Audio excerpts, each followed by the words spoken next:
ஹாய்ப்பா இல்லை என்ன பண்ணுறீங்க, எப்படி இருக்கீங்க, நல்லா இருக்கீங்களாப்பா? நேற்றே அம்மாவோட குரலை கேட்கலன்னு நிறைய என் மகள்கள் எல்லாம் ரொம்ப வருத்தப்பட்டிருப்பாங்கன்னு நினைக்கிறேன்.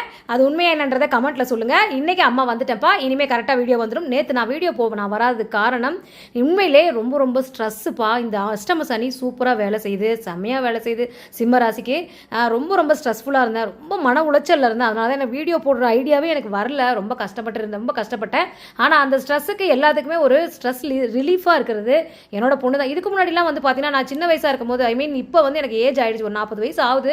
இப்போ எந்த ஒரு விஷயத்தையும் என்னால் மைண்டில் வச்சுக்கிட்டு அதை தூக்கி போடவே முடியல. ஆனால் இதுக்கு முன்னாடிலாம் நான் எவ்வளோ பெரிய விஷயமா பார்த்துக்கலாம் அப்படின்னு நினைப்பேன். ஆனால் இப்போ ஒரு சின்ன விஷயம்னால என்னோட மன அதிர்ச்சியை தாங்கவே முடியறதில்ல.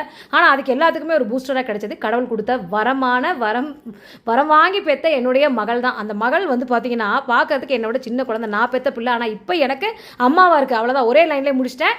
சரி ஓகேப்பா, நம்ம விஷயத்துக்கு வருவோம். காலையில் அப்பா அம்மாவே பார்த்துட்டு இன்னைக்கு கிருத்திகை, அதனால் நம்ம வீட்டில் நான்வெஜ் கிடையாது. கொஞ்சம் வந்து அவங்க கல்பனா ஆசைப்பட்டு கேட்டால் ஒரு டிஷ், அதை தான் பண்ணி கொடுக்க போகிறேன். பண்ணிவிட்டு அப்படியே நேராக இன்றைக்கி போய் முருகருக்கு பூக்கள்லாம் வாங்கிட்டு மளிகை கடையில் மளிகை பொருள் வாங்கிட்டு நாகப்பழத்தை வாங்கிட்டு நேராக வீட்டுக்கு கொண்டு இனிமேல் மதியான வீடியோ லஞ்ச் வீடியோவில் பார்க்க